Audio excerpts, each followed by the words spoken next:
Hello दोस्तों, आप सभी का स्वागत है आज की इस वीडियो में। पिछली वीडियो में हम लोगों ने यहाँ पर रक्षा उपकरण से संबंधित करंट अफेयर्स को देख लिए थे। ये जो हमारा करंट अफेयर्स है, एसपीडी करंट अफेयर्स है, जनवरी 2025 से लेकर के जो जनवरी 2026 तक को कंप्लीट यहाँ पर कवर करता है, उसी का ये सीरीज़ है जिसमें हम लोग पिछली कक्षाओं में जो है रक्षा उपकरण तक पढ़ चुके थे। अब जो हमें देखना है यहाँ पर आज की इस वीडियो में, वो देखना है अंतर्राष्ट्रीय संस्थान संगठनों के प्रमुख के नामों को याद रखना है और उनके बारे में देखना है। तो सबसे पहले यहाँ पर देखेंगे संयुक्त राष्ट्र संघ के प्रमुखों के नाम। ठीक है, यहाँ पर है संयुक्त राष्ट्र संघ के महासचिव कौन है। तो संयुक्त राष्ट्र संघ के महासचिव जो है वो है एंटोनियो गुतेरस। एंटोनियो गुतेरस कहाँ के हैं? ये पुर्तगाल के हैं और ये संयुक्त राष्ट्र संघ के महासचिव हैं। ठीक है, याद रखिएगा, संयुक्त राष्ट्र संघ के महासचिव जो है एंटोनियो गुतेरस है, गुतेरस, और ये पुर्तगाल के हैं। ठीक है, उसके बाद है उप महासचिव कौन है। संयुक्त राष्ट्र संघ के यूएनओ के उप महासचिव कौन है? तो अमीना जे मोहम्मद। अमीना जे मोहम्मद जो है ये नाइजेरिया की हैं और ये नाइजेरिया के हैं और ये संयुक्त राष्ट्र संघ के उप महासचिव हैं। ठीक है, तो संयुक्त राष्ट्र संघ के उप महासचिव कौन है? अमीना जे मोहम्मद। आगे बढ़ते हैं, यहाँ पर है संयुक्त राष्ट्र महासभा सत्र। एक तो है 80वां और दूसरा है 79। इन दोनों के अध्यक्ष कौन है? तो 80वां के जो अध्यक्ष थे वो है एनालेना बेरबॉक। ये जो है जर्मनी के हैं। एनालेना बेरबॉक जो है ये जर्मनी के हैं। ये संयुक्त राष्ट्र महासभा सत्र के 80वां जो सत्र था उसके ये अध्यक्ष थे। उसके बाद है फिलेमोन यांग, ये कैमरून से हैं और ये जो थे 79 वाले जो संयुक्त राष्ट्र महासभा सत्र था उसके ये अध्यक्ष थे। फिलेमोन यांग कैमरून, ये 79 वाले संयुक्त राष्ट्र महासभा सत्र के जो थे अध्यक्ष थे। चलिए अब यहाँ पर हम लोग देखेंगे संयुक्त राष्ट्र संघ के विशिष्ट अभिकरण को। ठीक है, यहाँ पर है 14वें अध्यक्ष, विश्व बैंक के 14वें अध्यक्ष कौन है? अजय बांगा। ये कहाँ के हैं? भारतीय अमेरिकी हैं और इनका नाम है अजय बांगा। ये 14वें अध्यक्ष हैं विश्व बैंक के IBRD के 14वें अध्यक्ष कौन हुए? तो ये हुए अजय बांगा। उसके बाद है यहाँ पर गुट निरपेक्ष आंदोलन के अध्यक्ष कौन है? तो इल्हाम अलीवे जो हैं ये गुट निरपेक्ष आंदोलन के अध्यक्ष हैं। ठीक है, उसके बाद देखेंगे प्रबंध निदेशक जो अंतर्राष्ट्रीय मुद्रा कोष के प्रबंध निदेशक कौन है? तो अंतर्राष्ट्रीय मुद्रा कोष के प्रबंध निर्देशक है क्रिस्टालिना जॉर्जीवा। ये जो है बुल्गारिया से हैं। ठीक है, जॉर्जीवा जो है ये जो है बुल्गारिया से हैं और ये प्रबंध निदेशक हैं अंतर्राष्ट्रीय मुद्रा कोष के, IMF के। ठीक है, चलिए आगे देखेंगे, यहाँ पर है विश्व व्यापार संगठन WTO के महानिदेशक कौन है? तो WTO के महानिदेशक हैं नगोजी ओकोंजो इवेला। ठीक है, नगोजी ओकोंजो इवेला जो है ये महानिदेशक हैं WTO के। उसके बाद देखते हैं अंकटाड के महासचिव कौन है? अंकटाड के महासचिव जो है रेबका ग्रिन्सपेस हैं। ये कोस्टारिका से और ये अंकटाड के महासचिव रेबका ग्रिन्सपेन जो है ये अंकटाड के क्या है? महासचिव हैं और ये कोस्टारिका से हैं। चलिए आगे देखते हैं यूनेस्को के महानिदेशक कौन है? यूनेस्को के महानिदेशक हैं खालिद अल एनानी, ये मिस्र से हैं। खालिद अल एनानी जो है यूनेस्को के क्या है? महानिदेशक हैं और ये कहाँ से हैं? मिस्र से हैं। ठीक है, याद रखिएगा कि यूनेस्को के महानिदेशक जो हैं खालिद अल एनानी हैं। उसके बाद है खाद्य एवं कृषि संगठन के महानिदेशक FAO के महानिदेशक कौन है? क्यू ड्यूंग। ये कहाँ से हैं? चीन से है। क्यू ड्यूंग जो है ये चीन से हैं और खाद्य एवं कृषि संगठन के महानिदेशक के रूप में है।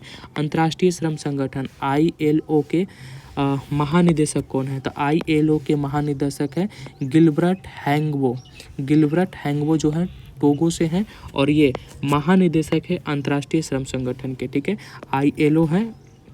ILO के महानिदेशक कौन है? गिलबर्ट हैंगवो। लोगों से जो कि हैं।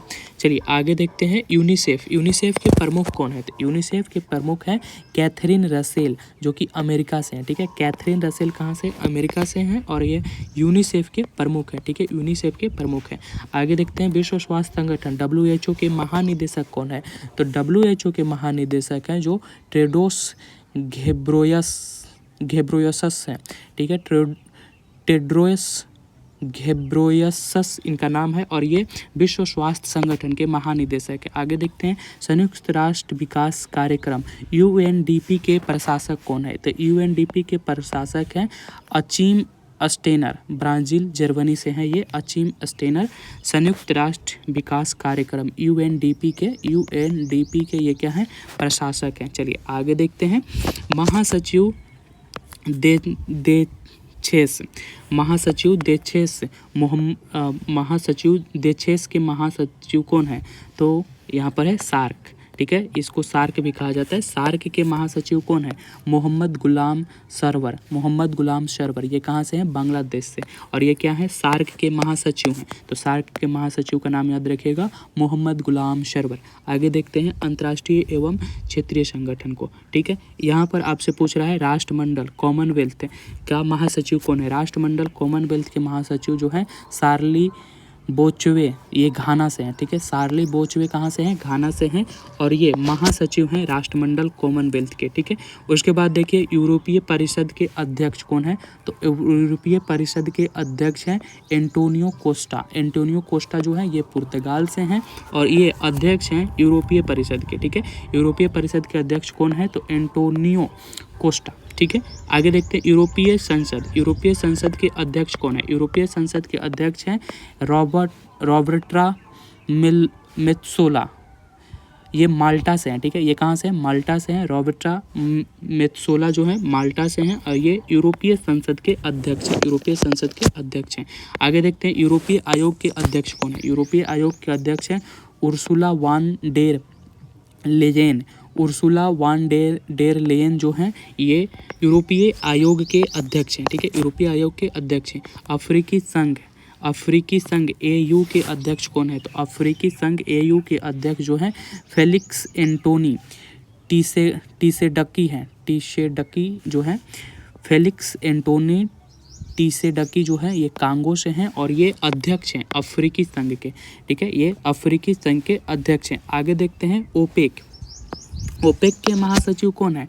तो ओपेक के महासचिव जो है हैथम अल घीस हैं, ये कुवैत से हैं। हैथम अल घीस जो है ओपेक के महासचिव हैं। नाटो के महासचिव कौन है? नाटो के महासचिव जो है मार्क रूटे नीदरलैंड। ठीक है, महासचिव कौन है नाटो के? ये इनका नाम है मार्क रूटे जो कि नीदरलैंड से हैं। ठीक है, ये महासचिव हैं नाटो के। आगे बढ़ते हैं महासचिव देखेंगे आसियान के महासचिव कौन है? तो आसियान के महासचिव जो हैं लिम जॉक होई हैं, ये बुनेई से हैं। ठीक है, लिम जॉक होई कहाँ से हैं? बुनेई से हैं और ये महासचिव है आसियान के। ठीक है, तो आसियान के महासचिव लिम जॉक होई हैं। आगे देखते हैं एमनेस्टी इंटरनेशनल इंडिया के निदेशक कौन है? तो एमनेस्टी इंटरनेशनल इंडिया के निदेशक है अविनाश कुमार। ठीक है, अविनाश कुमार जो है वो एमनेस्टी इंटरनेशनल इंडिया के निदेशक हैं। ठीक है, एशियाई विकास बैंक के ADB के अध्यक्ष कौन है? तो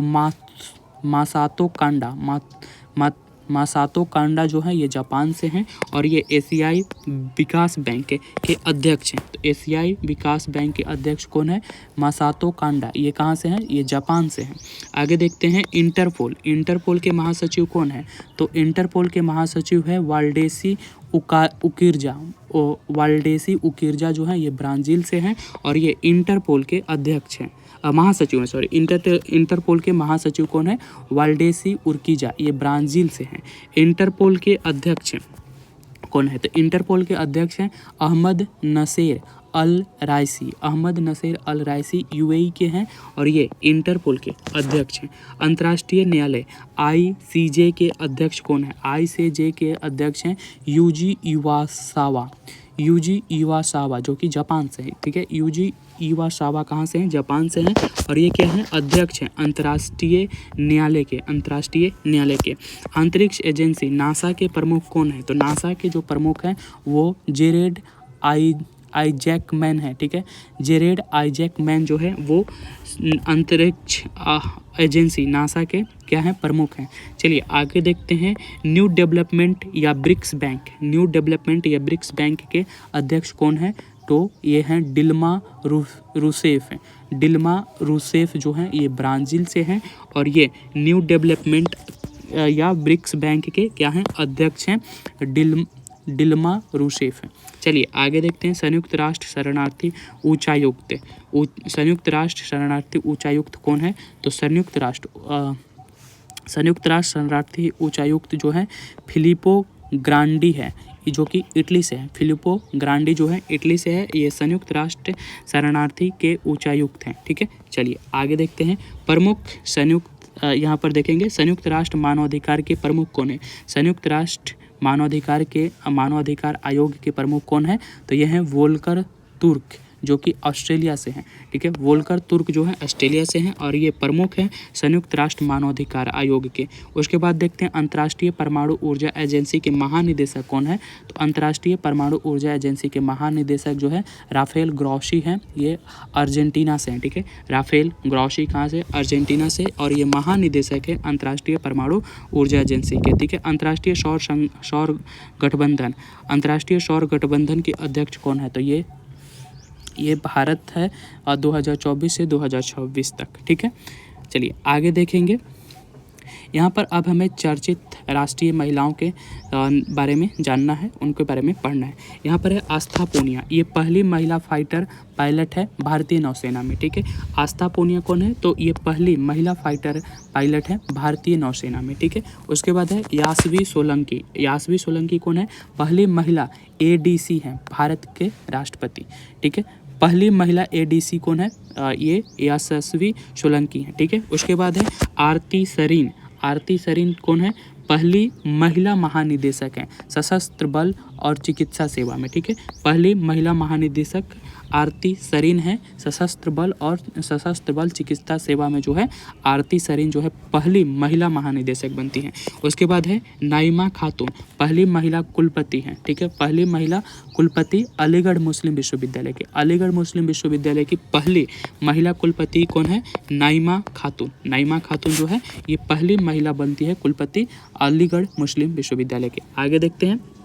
साधना सक्सेना नायर, साधना सक्सेना नायर ये पहली महिला महानिदेशक बनती है चिकित्सा सेवा, सेना में जो चिकित्सा सेवा होते हैं उनके ये पहली महिला महानिदेशक हैं। सुमन कुमारी BSF की पहली महिला स्नाइपर, ठीक है। BSF की ये पहली महिला स्नाइपर हैं सुमन कुमारी। उसके बाद है पैरालंपिक में अवनी लेखरा, पैरालंपिक में 2 स्वर्ण पदक जीतने वाली पहली महिला अवनी लेखरा कौन है? पैरालंपिक में 2 स्वर्ण पदक जीतने वाली पहली ये महिला है, ठीक है। चलिए आगे बढ़ते हैं। काम्या कार्तिकेयन ये कौन है? माउंट एवरेस्ट पर सबसे कम उम्र की भारतीय चढ़ने वाली, यहाँ पर माउंट एवरेस्ट पर सबसे कम उम्र की भारतीय महिला चढ़ने वाली जो है काम्या कार्तिकेयन है, ठीक है। ज्योति रात्रे जो है एवरेस्ट पर चढ़ने वाली सबसे उम्र दराज भारतीय महिला हैं, ठीक है। ज्योति रात्रे जो है एवरेस्ट पर चढ़ने वाली सबसे उम्र दराज भारतीय महिला है और सबसे कम उम्र में चढ़ने वाली काम्या कार्तिकेयन है, ठीक है। चलिए आगे देखते हैं। अनामिका राजीव ये है भारतीय नौसेना की पहली महिला हेलीकॉप्टर पायलट। तो भारतीय नौसेना की पहली महिला हेलीकॉप्टर पायलट कौन है? अनामिका राजीव, ठीक है। उसके बाद है भारतीय नौसेना की पहली महिला सूबेदार, ये है प्रीति रजक जो है वो भारतीय नौसेना की पहली महिला सूबेदार है। उसके बाद है आदिति सेन डे क्या है? ये GD बिड़ला पुरस्कार प्राप्त करने वाली पहली महिला वैज्ञानिक है, ठीक है। GD बिड़ला पुरस्कार प्राप्त करने वाली पहली महिला वैज्ञानिक है आदिति सेन डे, ठीक है। उसके बाद है सुप्रीता सिटी जो है वो सियाचिन ग्लेशियर में तैनात वायु रक्षा कोर से ये पहली महिला है, ठीक है। तो सियाचिन ग्लेशियर में तैनात वायु रक्षा कोर में ये पहली महिला हैं, ठीक है। सुप्रीता सिटी जो है सियाचिन ग्लेशियर में तैनात पहली महिला है सुप्रीता सिटी। उसके बाद है माधवी मनु कश्यप देश की पहले ट्रांसजेंडर दरोगा, ये बिहार से हैं, ठीक है। माधवी मनु कश्यप जो है बिहार से हैं और ये देश की पहली ट्रांसजेंडर महिला हैं, ठीक है, ट्रांसजेंडर दरोगा हैं, ठीक है। ये भी याद रखना है कि देश की पहली ट्रांसजेंडर दरोगा हैं और ये कहाँ से, ये बिहार से हैं, ठीक है, माधवी मनु कश्यप। उसके बाद है अक्षता कृष्णामूर्ति जो है मंगल पर रोवर संचालित करने वाली पहली महिला, ठीक है। तो अक्षता कृष्णमूर्ति कौन है, मंगल पर, ठीक है, रोवर संचालित करने वाली पहली भारतीय महिला है। उसके बाद है फतिमा वसीम कौन है, तो सियाचिन में एक ऑपरेशनल पोस्ट पर तैनात होने वाली पहली महिला चिकित्सा अधिकारी हैं, ठीक है। फतिमा वसीम जो है सियाचिन में एक ऑपरेशनल पोस्ट पर तैनात होने वाली पहली महिला चिकित्सा अधिकारी हैं, ठीक है। चलिए आगे बढ़ते हैं। यहाँ पर है गीतिका कौल कौन है, सियाचिन में तैनात पहली महिला चिकित्सा अधिकारी। गीतिका कौल जो है सियाचिन में तैनात पहली चिकित्सा अधिकारी हैं। जया वर्मा सिन्हा जो है ये रेलवे बोर्ड की पहली महिला अध्यक्ष हैं, ठीक है। जया वर्मा सिन्हा जो है रेलवे बोर्ड की पहली महिला अध्यक्ष हैं। दीपिका मिश्रा ये जो है वीरता पदक प्राप्त करने वाली, ठीक है, वीरता पदक प्राप्त करने वाली पहली महिला वायुसेना अधिकारी हैं दीपिका मिश्रा, ठीक है, वीरता पदक प्राप्त करने वाली पहली महिला वायुसेना अधिकारी हैं दीपिका मिश्रा। गीता राणा लद्दाख में सेना की पहली महिला ऑफिसर है। गीता राणा जो है लद्दाख में सेना की पहली महिला ऑफिसर है। लॉन्स नायक मंजू जो है भारतीय सेना की पहली महिला स्काई ड्राइवर है, ठीक है। भारतीय सेना की पहली महिला स्काई ड्राइवर कौन है, लॉन्स नायक मंजू। उसके बाद देखते हैं पीटी उषा पहली महिला अध्यक्ष भारतीय ओलंपिक संघ के पहली महिला अध्यक्ष कौन है, पीटी उषा। मेघना अहलावत ये जो है पहली महिला अध्यक्ष हैं भारतीय टेबल टेनिस संघ के, पहले महिला अध्यक्ष हैं भारतीय टेबल टेनिस संघ के मेघना अहलावत। उसके बाद है भारत की पहली महिला फाइटर पायलट शिवांगी सिंह जो है भारत की पहली महिला फाइटर पायलट हैं। चलिए आगे बढ़ते हैं। चर्चित अंतर्राष्ट्रीय महिलाओं के नाम यहाँ पर देखेंगे, ठीक है। जेनिफर साइमंस ये जो है पहली महिला राष्ट्रपति बनती हैं सूरीनाम, ठीक है, सूरीनाम।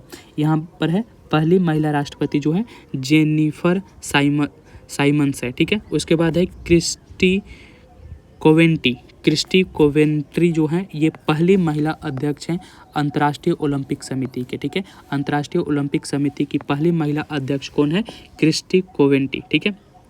उसके बाद यहाँ पर देखते हैं नेटुम्बो नंदी नौदत्तावा ये जो है पहली महिला राष्ट्रपति हैं निमाबिया में पहली महिला राष्ट्रपति कौन बनती है, तो ये है नेटुम्बो नंदी नौदत्तावा, ठीक है। उसके बाद देखते हैं नगोजी ओकोंजो इवेला, इनका नाम क्या है, नगोजी ओकोंजो इवेला। ये जो है महानिदेशक हैं WTO के, पहली महिला महानिदेशक हैं WTO के, ठीक है। नगोजी ओकोंजो इवेला जो है ये पहली महिला महानिदेशक हैं WTO के। उसके बाद है क्लाउडिया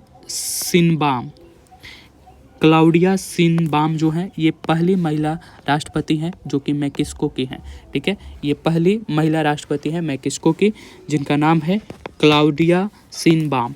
उसके बाद देखते हैं शार्ली बोचवे ये पहली अफ्रीकी महिला महासचिव है राष्ट्रमंडल के। तो राष्ट्रमंडल के पहली अफ्रीकी महिला महासचिव कौन है, तो वो हैं शार्ली बोचवे। उसके बाद है पेंटोगार्टन सिनावात्रा कौन है, ये सबसे युवा प्रधानमंत्री है, कहाँ की, थाईलैंड की। सबसे युवा प्रधानमंत्री महिला प्रधानमंत्री थाईलैंड की हैं, इनका नाम है पेंटोगार्टन सिनावात्रा। उसके बाद है यहाँ पर जुडिस सुमिनवा तुलुका जो है पहली महिला प्रधानमंत्री हैं कांगो की। पहली महिला प्रधानमंत्री कांगो की कौन है, जुडिस सुमिनवा तुलुका। उसके बाद है रॉबर्टा मेत्सोला जो है पहली महिला अध्यक्ष हैं यूरोपीय संघ के। तो यूरोपीय संघ की पहली महिला अध्यक्ष कौन है? रॉबर्टा मेत्सोला। उसके बाद है सेलेस्टो सैलो कौन है? ये विश्व मौसम विज्ञान संगठन की पहली महिला महासचिव है। तो विश्व मौसम विज्ञान संगठन की पहली महिला महासचिव कौन है? तो ये है सेलेस्टो सैलो। उसके बाद देखते हैं मैनुअल रोकाबोटे इक्वेटोरियल, ये जो है गिनी की पहली महिला प्रधानमंत्री हैं। ठीक है, मैनुअल रोकाबोटे जो है ये गिनी की पहली महिला प्रधानमंत्री हैं। ठीक है, उसके बाद है डीना बोलुआर्ट, ये जो है पेरू की पहली महिला राष्ट्रपति हैं। डीना बोलुआर्ट जो है ये पेरू की पहली महिला राष्ट्रपति है। उसके बाद है जॉर्जिया मेलोनी, ये इटली की पहली महिला प्रधानमंत्री है। जॉर्जिया मेलोनी जो है इटली की पहली महिला प्रधानमंत्री हैं। ठीक है, चलिए आगे देखते हैं। यहाँ पर विभिन्न देश के लिए भारतीय राजदूत और उच्चायुक्त के नाम देखना है। ठीक है, लीबिया की राजधानी कहाँ है? त्रिपोली। इसके जो उच्चायुक्त या राजदूत हैं डॉक्टर हिफ्जुर रहमान, ये लीबिया में क्या है? राजदूत या उच्चायुक्त हैं। ठीक है, और लीबिया की राजधानी कहाँ पर है? त्रिपोली। उसके बाद है ऑस्ट्रेलिया की राजधानी कहाँ है? कैनबरा। और यहाँ पर जो राजदूत या उच्चायुक्त है वो नागेश सिंह हैं। नागेश सिंह ऑस्ट्रेलिया में है। कैनबरा जो है ऑस्ट्रेलिया की राजधानी है।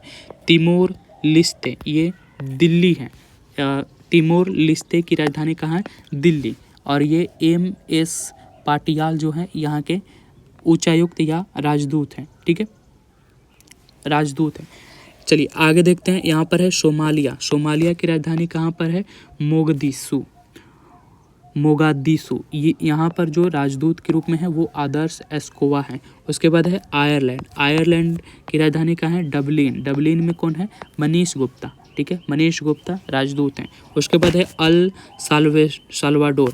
साल्वाडोर की राजधानी कहाँ है? सैन साल्वाडोर की राजधानी सेल साल्वाडोर। यहाँ पर राजदूत हैं राजकुमार सिंह। आगे बढ़ते हैं। जापान की राजधानी टोक्यो में राजदूत कौन है? नागमा मोहम्मद जो है नागमा मोहम्मद मलिक जो हैं वो जापान में जो है क्या है? राजदूत हैं। ठीक है, टोक्यो इसकी राजधानी है। होंडुरास की राजधानी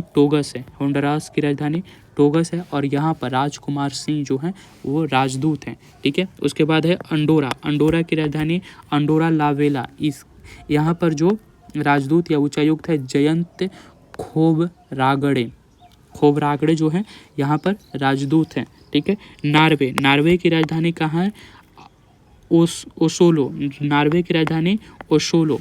और इसके यहाँ पर जो राजदूत हैं वो कौन है? ग्लोरिया गंगेटे जो है वो नार्वे में क्या है? राजदूत हैं। दक्षिण सूडान की राजधानी कहाँ है? जुब्बा। और जुब्बा यहाँ पर जो है दीपक मिगलानी जो है वो राजदूत हैं। चलिए आगे बढ़ते हैं। कोरिया की राजधानी कहाँ है? सियोल के उच्चायुक्त कौन है? गैरांग लाल दास जो है वो कोरिया में उच्चायुक्त हैं। चलिए आगे देखते हैं। कुवैत की राजधानी कहाँ है? Kuwait city. और यहाँ पर जो है परमिता त्रिपाठी जो है वो क्या है? उच्चायुक्त है। उसके बाद है नाइजेरिया की राजधानी अबूजा। और नाइजेरिया में कौन राजदूत के रूप में है? अभिषेक सिंह। ठीक है, अभिषेक सिंह नाइजेरिया में राजदूत के रूप में। केनिया की राजधानी नोरावी। और यहाँ पर जो राजदूत हैं आदर्श अस्वाइक। उसके बाद है वियतनाम की राजधानी होनोई में कौन राजदूत हैं? तो सोरिंग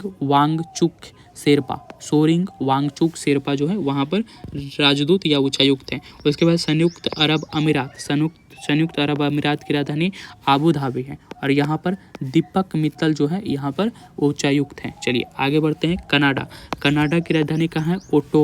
ओटावा में यहाँ के उच्चायुक्त या फिर राजदूत के रूप में कौन है? दिनेश के पटनाइक।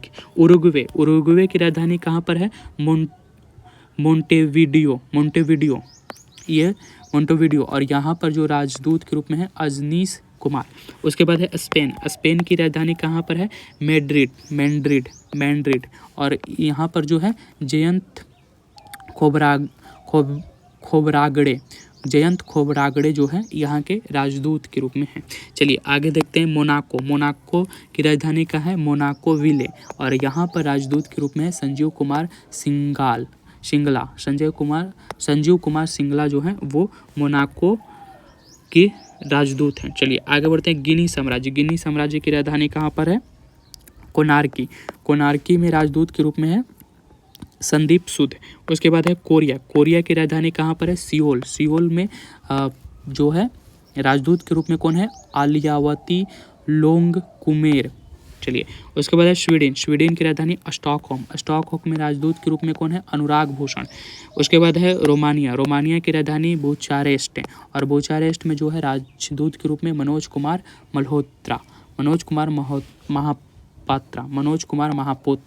महापात्रा जो है ये राजदूत के रूप में है रोमानिया में। ठीक है। उसके बाद है मालावी की राजधानी कहाँ पर है?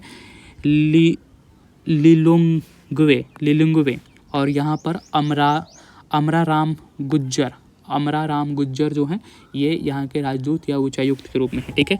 पापुआ न्यू गिनी की राजधानी पोर्ट मोरेस्बी। यहाँ पर पापुआ न्यू गिनी की राजधानी कहाँ पर है? Port Moresby.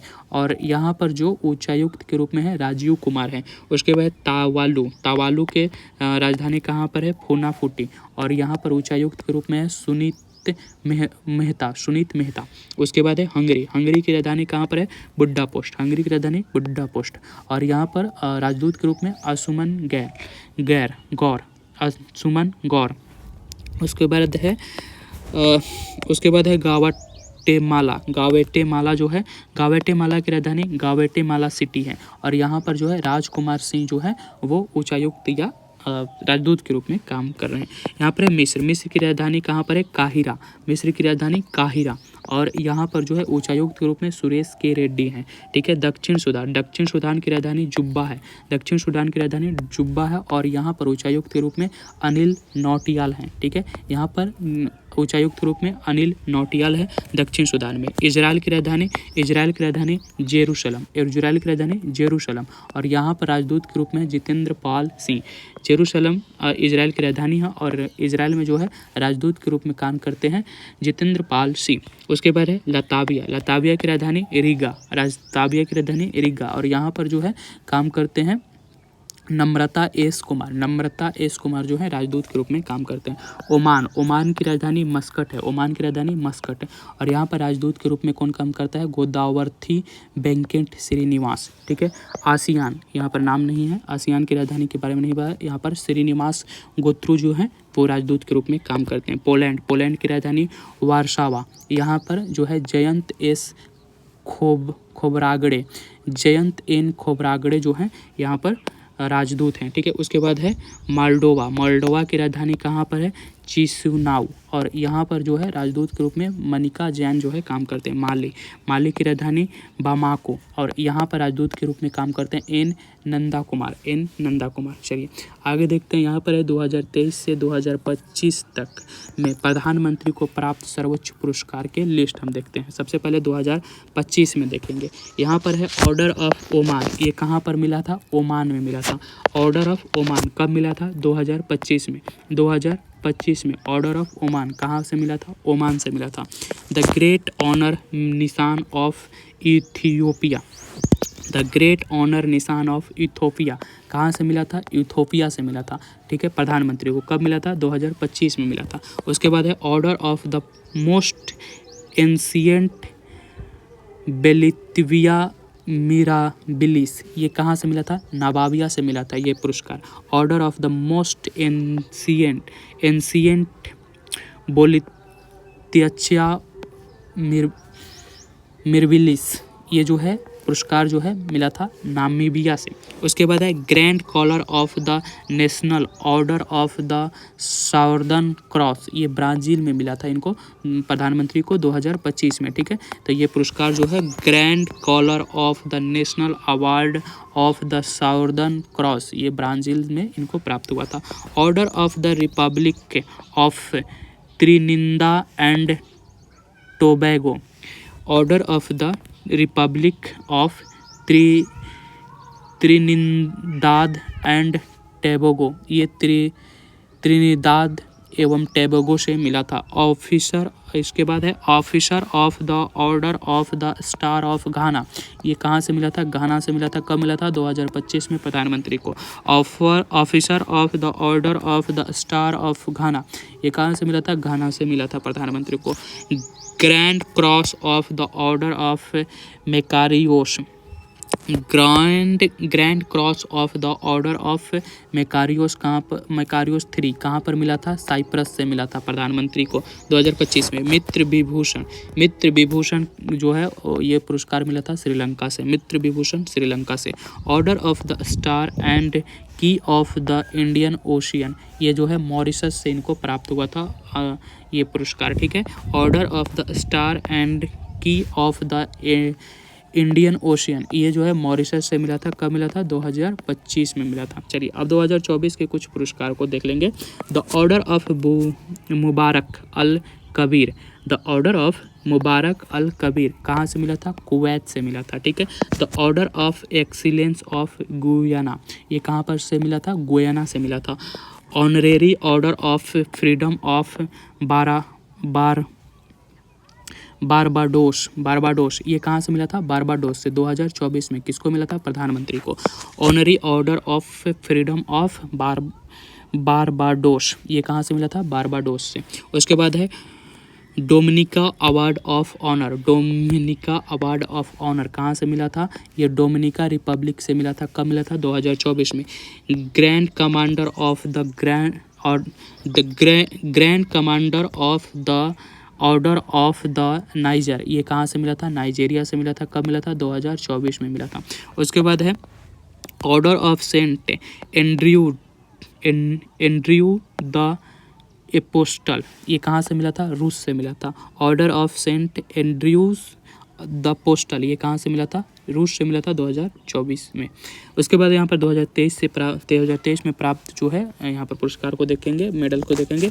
Grand cross of the order of honour, ये जो है ग्रीस से मिला था, ठीक है। Grand cross of the order of honour जो है ग्रीस में मिला था। कब? 2023 में, ठीक है। उसके बाद है grand cross of the legion of honour, grand cross of the legion of honour जो है फ्रांस से मिला था। कहाँ से मिला था? फ्रांस से।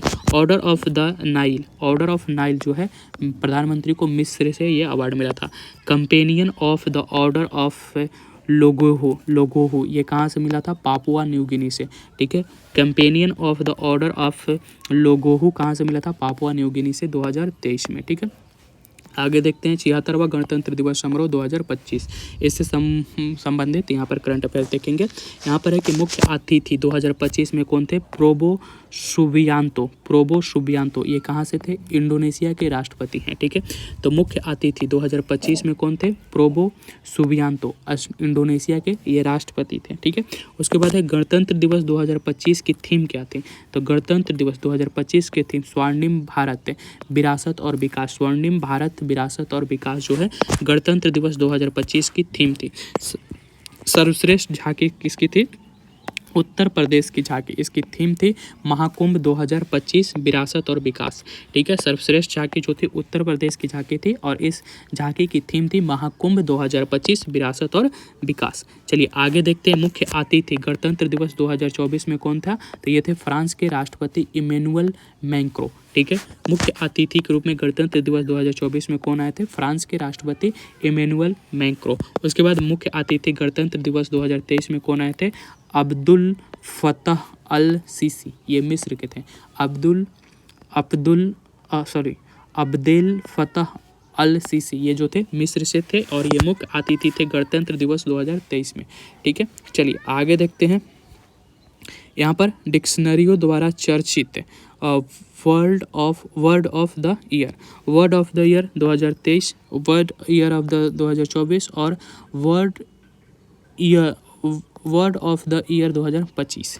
यहाँ पर है एक्सफोर्ड में रिज जो था ये 2023 में क्या था? वर्ड ऑफ द ईयर था। 2024 में ब्रेन रूट जो है एक्सफोर्ड द्वारा यहाँ पर वर्ड ऑफ द ईयर घोषित किया गया, और रेग बेट जो है ये 2025 में जो है वर्ड ऑफ द ईयर घोषित किया गया, ठीक है, ऑक्सफोर्ड द्वारा।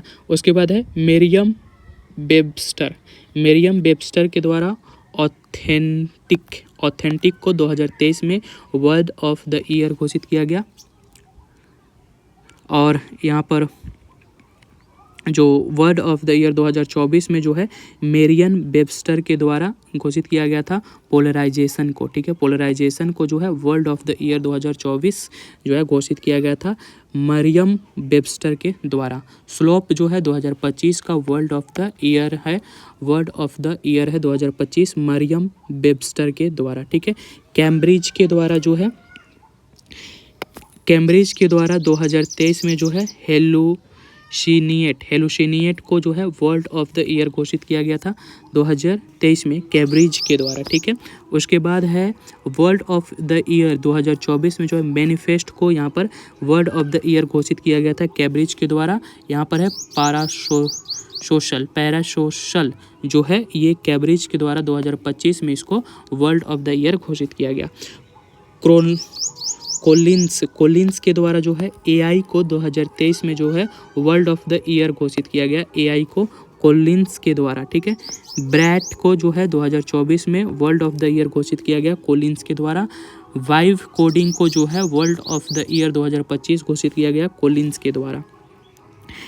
डिक्शनरी.com जो है हेलुसिनिएट को 2023 का जो है वर्ल्ड ऑफ द ईयर घोषित किया था। डिम्यूरियो को जो है यहाँ पर डिक्शनरी.com ने 2024 में वर्ल्ड ऑफ द ईयर घोषित किया था, और 67 को जो है वर्ल्ड ऑफ द ईयर घोषित किया गया डिक्शनरी.com को 2025 में, ठीक है। चलिए आगे देखेंगे यहाँ पर इसरो का वर्ष 2024-2025 के प्रमुख मिशन को देखेंगे। यहाँ पर मिशन या उपग्रह का नाम है, प्रक्षेपण तिथि यहाँ पर है, प्रक्षेपण यान या रॉकेट का नाम है, ठीक है। CMS-03 ये कब प्रक्षेपित किया गया था, तो ये 2 नवंबर 2025 को प्रक्षेपित किया गया था। किसके द्वारा? LVM-3M5 के द्वारा, ठीक है। LVM-3M5 जो है CMS-03 जो है ये 2 नवंबर 2025 को प्रक्षेपण किया गया था इसको, ठीक है। निशार को 30 जुलाई 2025 को प्रक्षेपित किया गया था GSLV F-16 के द्वारा, ठीक है। GSLV F-16 के द्वारा जो है 30 जुलाई 2025 को निशार को जो है यहाँ पर प्रक्षेपित किया गया था। एक शॉम 4 जो है 25 जून 2025 को किया गया स्पेस एक्स फाल्कन 9 के द्वारा, ठीक है। स्पेस एक्स फाल्कन 9 के द्वारा 25 जून 2025 को प्रक्षेपण किया गया था, ये है एक्सॉम 4, ठीक है। EOS-9 अब असफल रहा था, जो कि ESO-9 जो था असफल रहा था। 18 मई 2025 को इसको प्रक्षेपित किया गया था PSLV C61 से, ठीक है। PSLV C61 से जो है यहाँ पर ES-9 जो किया गया था 18 जुलाई 2025 को PSLV C61 से। उसके बाद है NVS-02 जो है 101वां यहाँ पर जो है 100वां ये उपग्रह छोड़ा गया था। ये जो है यहाँ पर 19 जनवरी 2025 को GSLV F-15 के द्वारा, ठीक है। इसके बाद है स्पेडेक्स मिशन जो है 30 दिसंबर 2024 को प्रक्षेपित किया गया था, और ये PSLV C60 के द्वारा, ठीक है। उसके बाद है प्रोबा 3 मिशन जो है प्रक्षेपित किया गया था 5 दिसंबर 2024 को PSLV 59 के द्वारा, ठीक है। यहाँ पर है GSAT-20 को 19 नवंबर 2024 को छोड़ा गया था, ये स्पेस एक्स फाल्कन 9 के द्वारा, ठीक है। उसके बाद है EOS-8 जो है 16 अगस्त 2024 को इसको प्रक्षेपित किया गया था SLV D3 के द्वारा, ठीक है। इनसेट 3DS जो है 17 फरवरी 2024 को इसको प्रक्षेपित किया गया था GSLV F-14 के द्वारा। एक्सपोसैट मिशन जो है इसको छोड़ा गया था 1 जनवरी 2024 को PSLV C-58 के द्वारा। ठीक है, चलिए आगे देखते हैं इसरो का आगामी मिशन। ठीक है, अंतरिक्ष स्टेशन, ये मिशन है कब 2028 में। ठीक है, एक नियोजित स्टेशन जहां यात्री 15 से 20 दिन तक रह सके, ऐसा एक अंतरिक्ष में एक अंतरिक्ष स्टेशन बनाना है स्पेस में। ठीक है, और ये जो मिशन है 2028 में मिशन है। चंद्रयान 4 का मिशन जो है 2028 का मिशन है, और ये मिशन क्या है कि चंद्रमा से सैंपल लेकर पृथ्वी तक पहुंचाना। ठीक है, चंद्रमा से सैंपल लेकर के पृथ्वी तक पहुंचाने का जो मिशन है चंद्रयान 4, ये 2028 में है इसका डेट। फिर है यहाँ लुपेक्स का भी जो डेट है 2028 में है। जाक्सा जापान और इसरो की संयुक्त परियोजना है 2028 में लुपेक्स। ठीक है, उसके बाद है गगनयान का जो डेट है वो 2027 है। भारत का पहला मानव अंतरिक्ष मिशन होगा 2027 में गगनयान के द्वारा। ठीक है, शुक्रयान जो है 2028 का ये मिशन है। शुक्रयान 1 2028 में ये मिशन है शुक्र के वायुमंडल का अध्ययन करने के लिए। उसके बाद है मंगलयान 2, ये 2030 का मिशन है।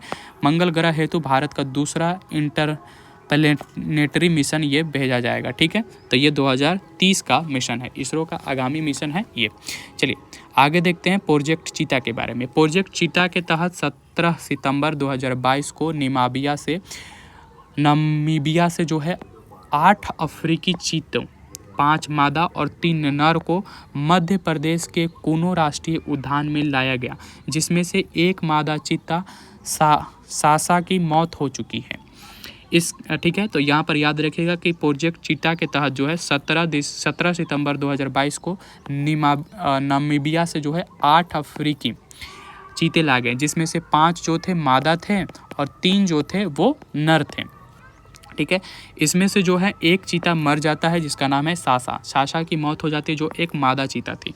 इसकी निगरानी हेतु सरकार ने 9 सदस्यीय एक कार्यबल को 2 वर्ष की अवधि के लिए गठित किया है। तो इनकी रक्षा के लिए, इनकी निगरानी के लिए 9 सदस्य का एक कार्यबल जो है इसको गठित किया गया है इनकी रक्षा सुरक्षा के लिए। इस प्रोजेक्ट के तहत अगले 5 वर्षों में कुल 50 चीतों को भारत लाने की योजना है। तो ये जो प्रोजेक्ट चीता है इसके तहत 5 वर्षों में कुल 50 चीतों को जो है भारत लाने की यहाँ पर योजना है। चलिए आगे देखते हैं बाघ गणना रिपोर्ट 2022 को देखेंगे। जारीकर्ता कौन है? तो ये जो बाघ गणना रिपोर्ट है ये जारी किया गया था भारतीय वन्य जीव संस्थान द्वारा। कब जारी किया गया था? 29 जुलाई 2023 को। तो यहाँ पर भारतीय वन्य जीव संस्थान ने 2022 में जारी किया था बाघ जनगणना रिपोर्ट। ठीक है, कब? 29 जुलाई 2023 को। ठीक है, यहाँ पर है 2022 की रिपोर्ट है, 5वें क्रम की रिपोर्ट है जो प्रत्येक 4 वर्ष पर जारी होती है। तो ये 5वें क्रम की रिपोर्ट है जो प्रत्येक 4 वर्ष पर क्या होता है? जारी होता है 2022 की रिपोर्ट। भारत में बाघों की कुल संख्या कितनी है? तो बाघों की कुल संख्या 3682 है। 2018 में ये 2967 थी। ठीक है, तो ये जो 2023 का बाघ रिपोर्ट आया उसमें ये बताया गया कि बाघों की कुल संख्या 3682 है, जबकि 2018 में ये रिपोर्ट था कि यहाँ पर बाघों की संख्या 2967 थी। चलिए, विश्व का 75% बाघ केवल भारत में। ठीक है, विश्व का 75% भाग केवल भारत में है। सर्वाधिक जो है मध्य प्रदेश में बाघों की संख्या कितनी है? 785 है। ठीक है, तो विश्व का 75% बाघ जो है केवल भारत में है, और उसमें से भी मध्य प्रदेश जो है यहाँ पर सर्वाधिक है, और मध्य प्रदेश में बाघों की संख्या कितनी है? 785। ताज़ा जारी रिपोर्ट के अनुसार बाघों की कुल संख्या न्यूनतम 3167 एवं अधिकतम 3925 संभावित है। तो यहाँ पर जो रिपोर्ट आया है उसके अनुसार बाघों की कुल संख्या जो है न्यूनतम कम से कम 3167 है एवं अधिक से अधिक 3925 संभावित है। औसत वार्षिक वृद्धि दर अगर देखा जाए तो 6.1% है। ठीक है, इनकी संख्या में औसत वार्षिक वृद्धि दर देखा जाए तो 6.1% है। चलिए, 2018 और 2022 के बीच बाघों की संख्या में वृद्धि 24.1% दर्ज की गई है। यानी कि जो 2018 में बाघ थे और जो 2022 में बाघों की संख्या हुई, इनके बीच अगर वृद्धि दर को देखा जाए तो ये 24.1% से बढ़े हुए हैं।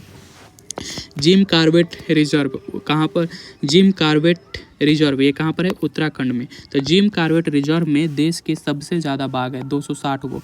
जिम कॉर्बेट रिजर्व में बाघों की संख्या कितनी है? 260 में 60 गो। और जिम कॉर्बेट रिजर्व कहाँ पर है? उत्तराखंड में है, ठीक है। बिहार में बाघों की संख्या 2018 में 31 थी और 2022 में ये 54 हो गई है, ठीक है। तो बिहार में बाघों की संख्या 2018 में कितनी थी?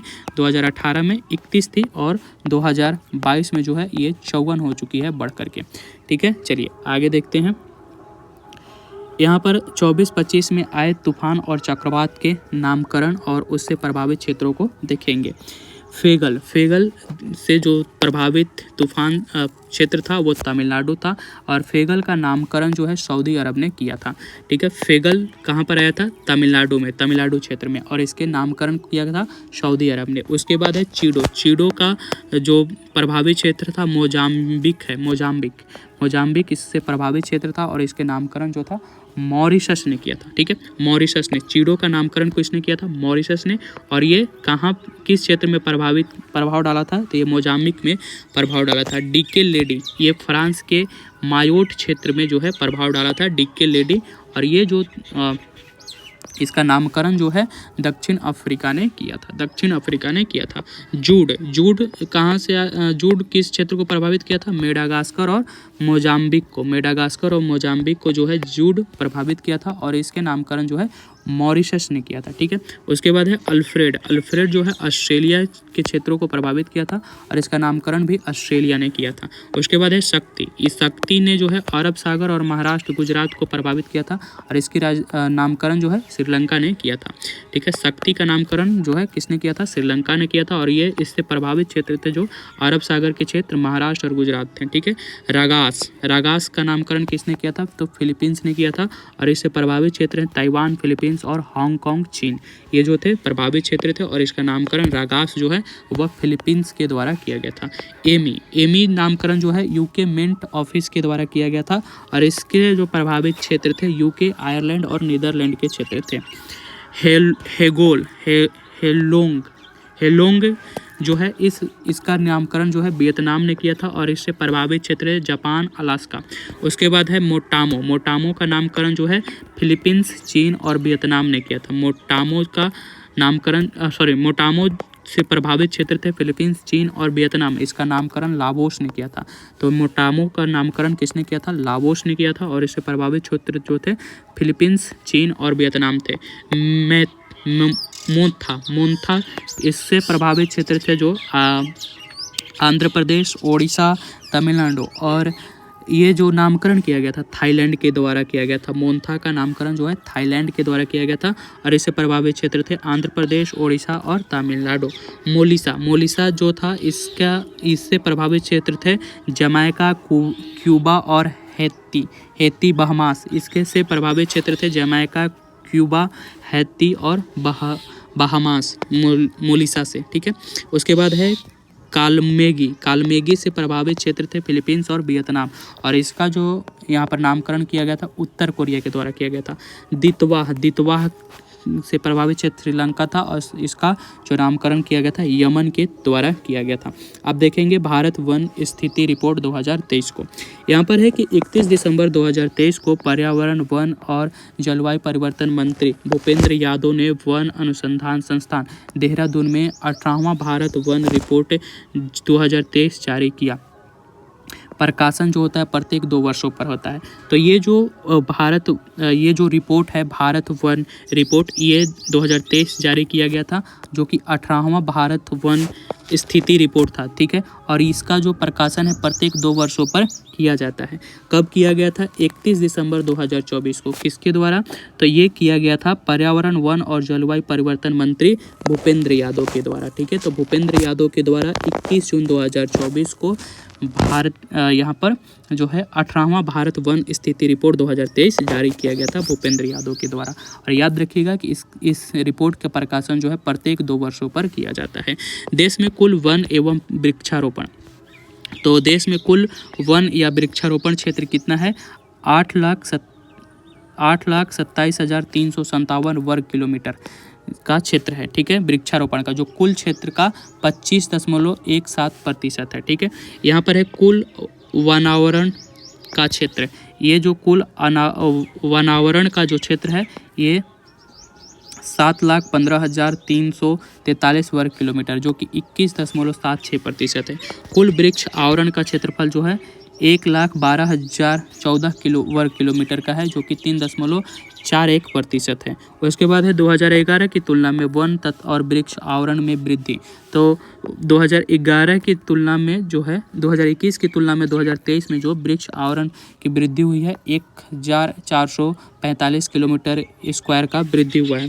2021 की तुलना में वनावरण में वृद्धि जो है 156 वर्ग किलोमीटर हुआ है। 2021 की तुलना में जो है वृक्षावरण में वृद्धि जो है 1,289 वर्ग किलोमीटर क्षेत्र का यहाँ पर विस्तार हुआ है वृक्षारोपण में, ठीक है, 2023 में। उसके बाद है वन और वृक्ष आवरण में सर्वाधिक वृद्धि वाले 3 राज्य। तो पहला स्थान पर है Chhattisgarh 684 kilometre, Uttar Pradesh 559 kilometre square, Odisha 559 kilometre square. तो यहाँ पर वन और वृक्ष आवरण में सर्वाधिक वृद्धि वाले 3 राज्य कौन है? तो सर्वाधिक वृद्धि छत्तीसगढ़, उत्तर प्रदेश और ओडिशा में हुआ था। छत्तीसगढ़ में जो है 684 किलोमीटर स्क्वायर में, उत्तर प्रदेश में 559 किलोमीटर स्क्वायर में और वहीं पर ओडिशा में 559 किलोमीटर स्क्वायर के साथ ये तीसरे नंबर पर था, ठीक है। वन आवरण में सर्वाधिक वृद्धि वाले 3 राज्य कौन है? तो वन आवरण में सर्वाधिक वृद्धि वाले 3 राज्य हैं मिजोरम, गुजरात और ओडिशा।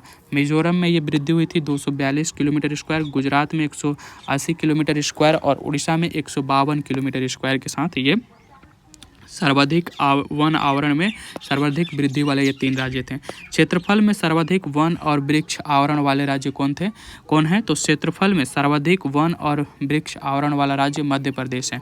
यहाँ पर 85,724 किलोमीटर स्क्वायर क्षेत्र में जो है वन एवं वृक्ष का आवरण है, ठीक है। उसके दूसरे नंबर पर अरुणाचल प्रदेश 67,083 किलोमीटर स्क्वायर पर। उसके बाद है महाराष्ट्र, ठीक है।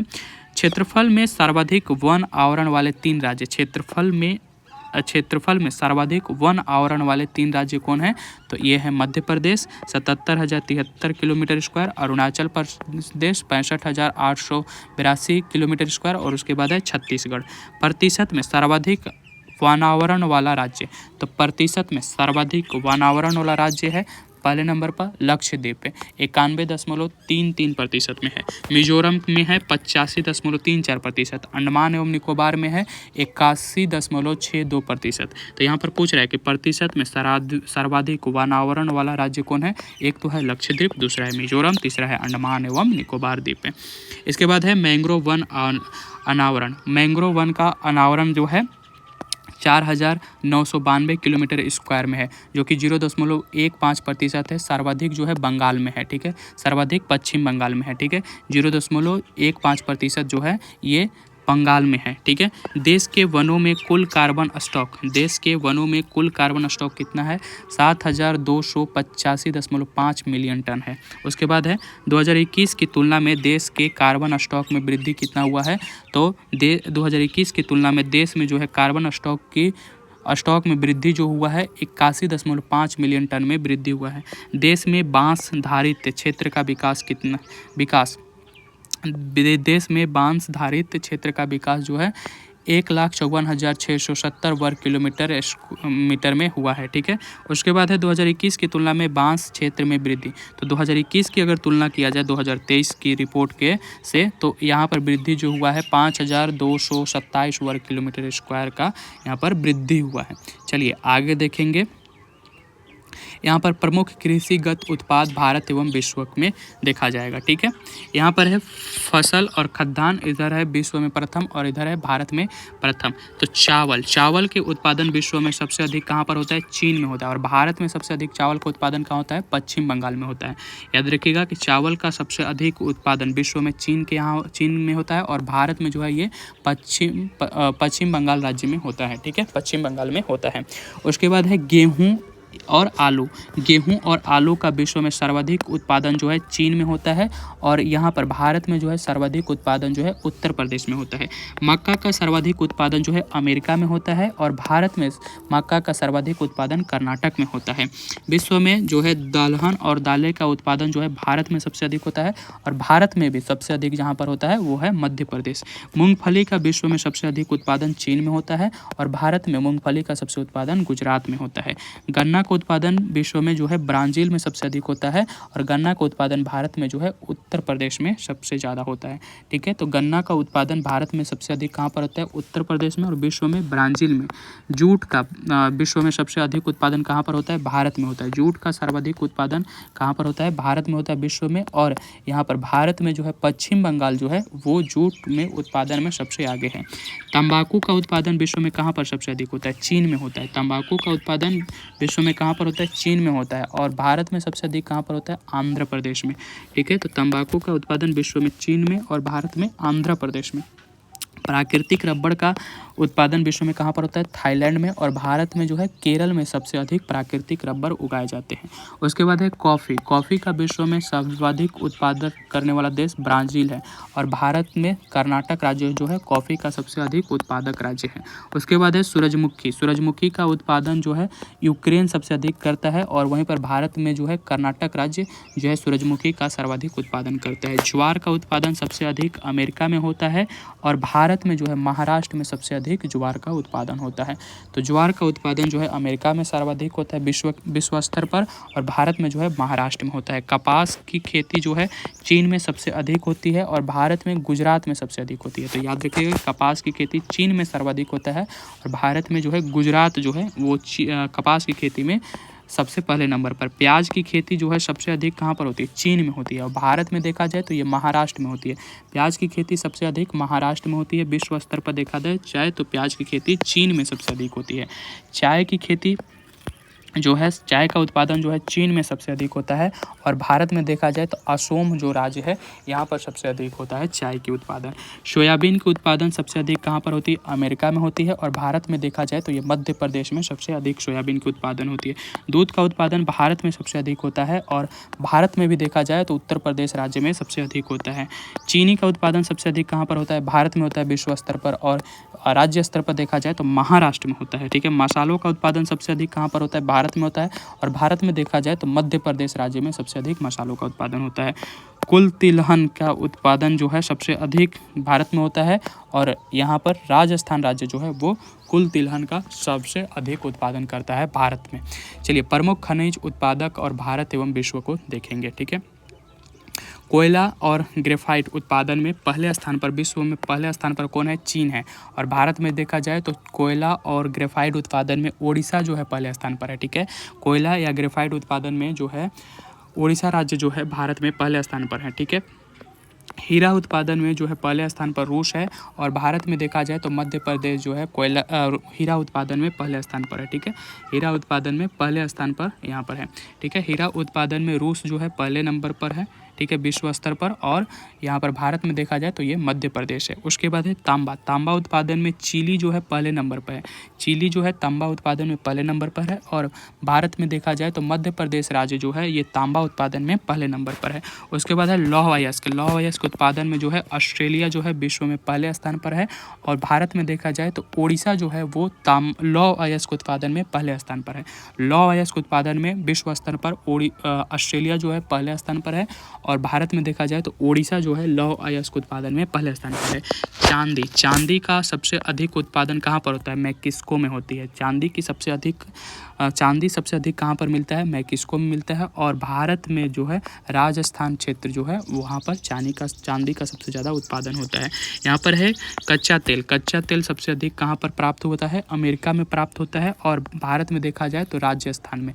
ठीक है, कच्चे तेल का सबसे अधिक उत्पादन या प्राप्ति कहाँ से होती है? अमेरिका में होता है विश्व स्तर पर, और भारत के स्तर पर देखा जाए तो राजस्थान राज्य।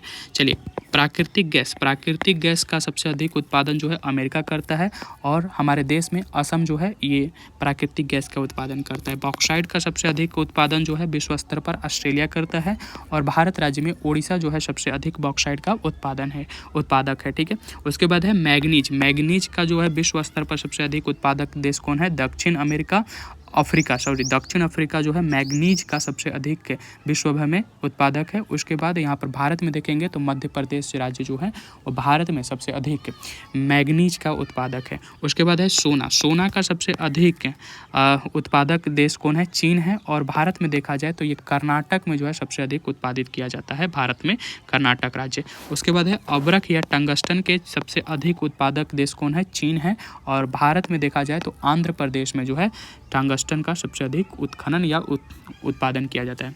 यहाँ पर है यूरेनियम का सबसे अधिक जो है उत्पादक देश कौन है? तो काजाकिस्तान है, और ये जो है भारत में देखा जाए तो ये आंध्र प्रदेश राज्य है। ठीक है, यूरेनियम का सबसे विश्व में जो उत्पादन जो है काजाकिस्तान में सबसे ज़्यादा होता है, और भारत में देखा जाए तो आंध्र प्रदेश। जिप्सम का सबसे अधिक उत्खनन या यहाँ पर उत्पादन जो है अमेरिका के द्वारा किया जाता है। भारत में जो है राजस्थान राज्य जो है वहाँ से हमें जिप्सम सबसे अधिक प्राप्त होता है।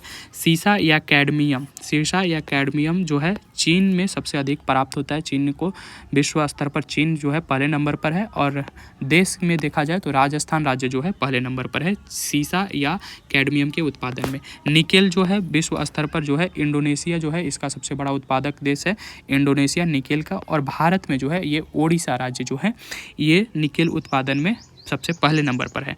क्रोमाइट का विश्व स्तर पर सबसे बड़ा उत्पादक देश जो है दक्षिण अफ्रीका है, और भारत में जो है ओडिशा राज्य ये सबसे बड़ा क्रोमाइट का उत्पादक राज्य है।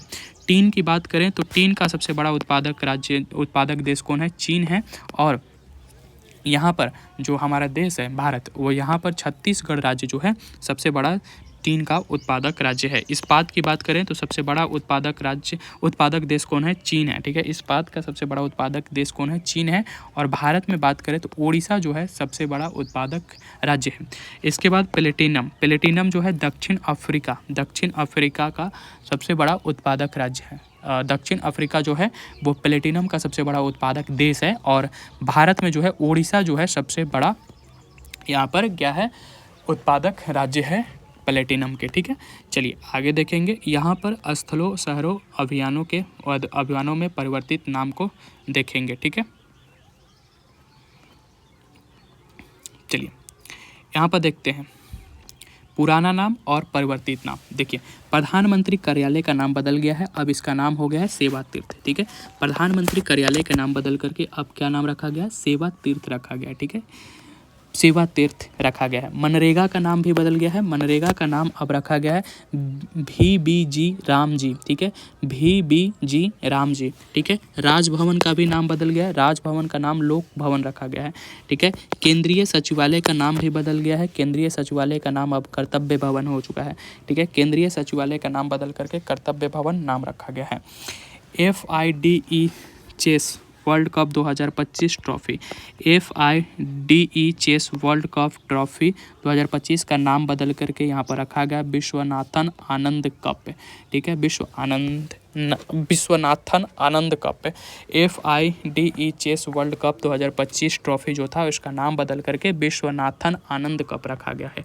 ठीक है, उसके बाद है औरंगाबाद रेलवे स्टेशन जो कि महाराष्ट्र में था, इसका नाम बदल करके अब रख गया है छत्रपति संभाजी नगर रेलवे स्टेशन। ठीक है, तो औरंगाबाद रेलवे स्टेशन का नाम बदल करके यहाँ पर रख दिया गया है नाम छत्रपति संभाजी नगर रेलवे स्टेशन। उसके बाद है नावी मुंबई अंतर्राष्ट्रीय हवाई अड्डा का नाम भी बदल दिया गया है, इसका नाम जो है लोकनेते डिब्बी पाटिल हवाई अड्डा कर दिया गया है, लोकनेते डिब्बी पाटिल हवाई अड्डा कर दिया गया है। नावी मुंबई अंतर्राष्ट्रीय हवाई अड्डा का नाम बदलकर अहमदनगर रेलवे स्टेशन जो कि महाराष्ट्र में है, इसका नाम बदलकर अहिल्यानगर रेलवे स्टेशन कर दिया गया है। अहमदनगर रेलवे स्टेशन का नाम बदल करके अहिल्यानगर रेलवे स्टेशन कर दिया गया है। उसके बाद है अटल मोहल्ला क्लिनिक झारखंड में जो था अटल मोहल्ला क्लिनिक, इसका नाम बदल करके mother Teresa advance health clinic कर दिया गया है।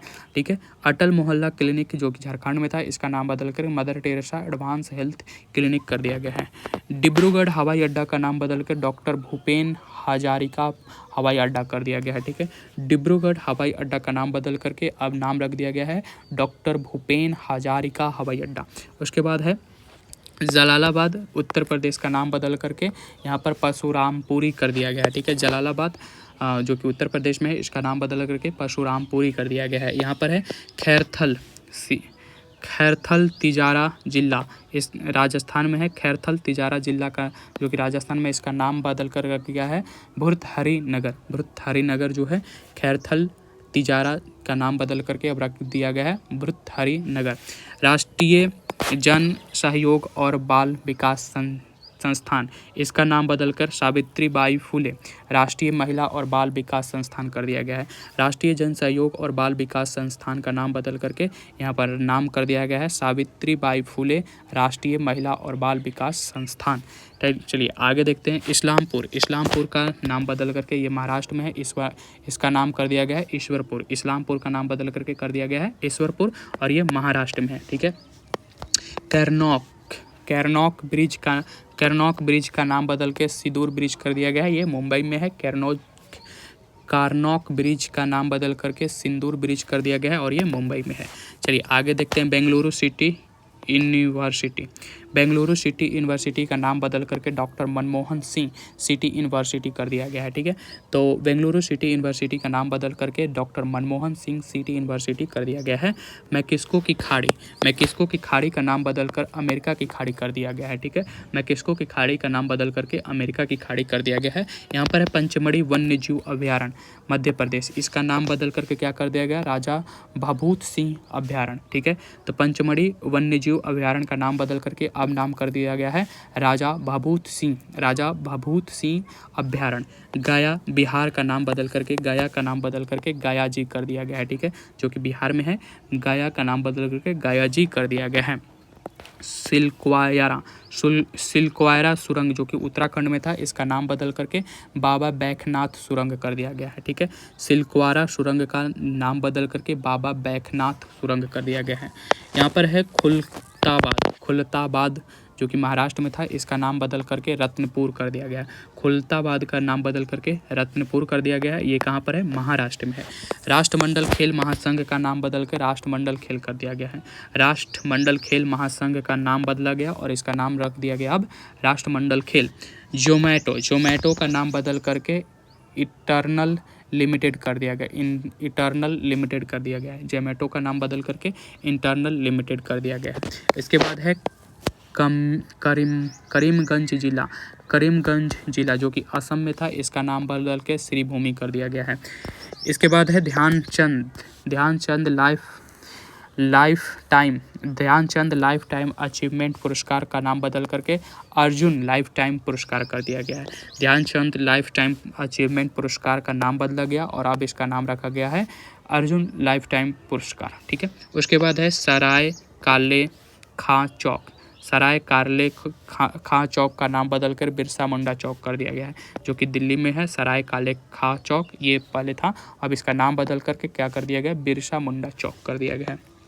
इसके बाद है काकसर ब्रिज जो कि लद्दाख में था, इसका नाम बदल करके कैप्टन अमित भारद्वाज सेतु कर दिया गया है। काकसर ब्रिज का नाम बदल करके कैप्टन अमित भारद्वाज सेतु कर दिया गया है। फोर्ट विलियम जो कि कोलकाता में था, इसका नाम बदल करके विजय दुर्ग कर दिया गया है। फोर्ट विलियम जो कि कोलकाता में था, इसका नाम चेंज कर दिया गया और इसे विजय दुर्ग कहा गया। पोर्ट ब्लेयर का नाम बदल करके श्री विजयपुरम कर दिया गया। पोर्ट ब्लेयर का नाम बदल करके अब श्री विजयपुरम कर दिया गया है। ठीक है, पुणे एयरपोर्ट का नाम बदला गया और अब नाम रख दिया गया संत तुकाराम महाराज एयरपोर्ट। ठीक है, पुणे एयरपोर्ट का नाम बदल करके अब नया नाम रखा गया संत तुकाराम महाराज एयरपोर्ट। उसके बाद है राष्ट्रपति भवन के दरबार हॉल का नाम बदला गया और इसका नाम रखा गया गणतंत्र मंडप। ठीक है, तो राष्ट्रपति भवन के जो दरबार हॉल था उसका नाम बदला गया और नाम रखा गया नया गणतंत्र मंडप है। उसके बाद है राष्ट्रपति भवन के अशोक हॉल का भी नाम बदला गया और इसका नाम रखा गया अशोक मंडप। ठीक है, जोशीमठ जो कि चमोली उत्तराखंड में है, जोशीमठ तहसील, इसका भी नाम बदल करके रखा गया जैतीमठ। उसके बाद है कोसिया कुटोली तहसील, कोसिया कुटोली तहसील नैनीताल उत्तराखंड में है, इसका भी नाम बदल गया और इसका नाम कैंची धाम रखा गया। ठीक है। Saurashtra cricket association stadium, Saurashtra cricket association stadium जो था इसका नाम बदलकर निरंजन शाह स्टेडियम कर दिया गया। ठीक है। सौराष्ट्र क्रिकेट एसोसिएशन स्टेडियम का नाम बदल करके निरंजन शाह स्टेडियम कर दिया गया है। ठीक है। नेक्स्ट यहाँ पर है आयुष्मान भारत स्वास्थ्य एवं कल्याण केंद्र, इसका नाम बदल करके आयुष्मान आरोग्य मंदिर कर दिया गया है। जो पहले आयुष्मान भारत स्वास्थ्य एवं कल्याण केंद्र था उसका नाम चेंज कर दिया गया और नाम चेंज करके अब रखा गया है आयुष्मान आरोग्य मंदिर। इसके बाद है पुराना संसद भवन, पुराना संसद भवन का नाम बदल करके संविधान सदन कर दिया गया है। ठीक है। पुराना संसद भवन का नाम बदला गया और इसको संविधान सदन कहा गया। ठीक है। अहमदनगर, अहमदनगर का नाम चेंज करके अहिल्या नगर कर दिया गया। अहमदनगर का नाम चेंज किया गया और अब नाम रखा गया अहिल्या नगर। ठीक है। तो इस वीडियो को हम यहीं पर समाप्त करेंगे। अगली वीडियो में जो है ब्रांड एम्बेसडर और योजना, अभियान और संस्थाओं के बारे में जानेंगे। ठीक है। तो इस वीडियो को यहीं समाप्त करते हैं, मिलते हैं नेक्स्ट वीडियो में।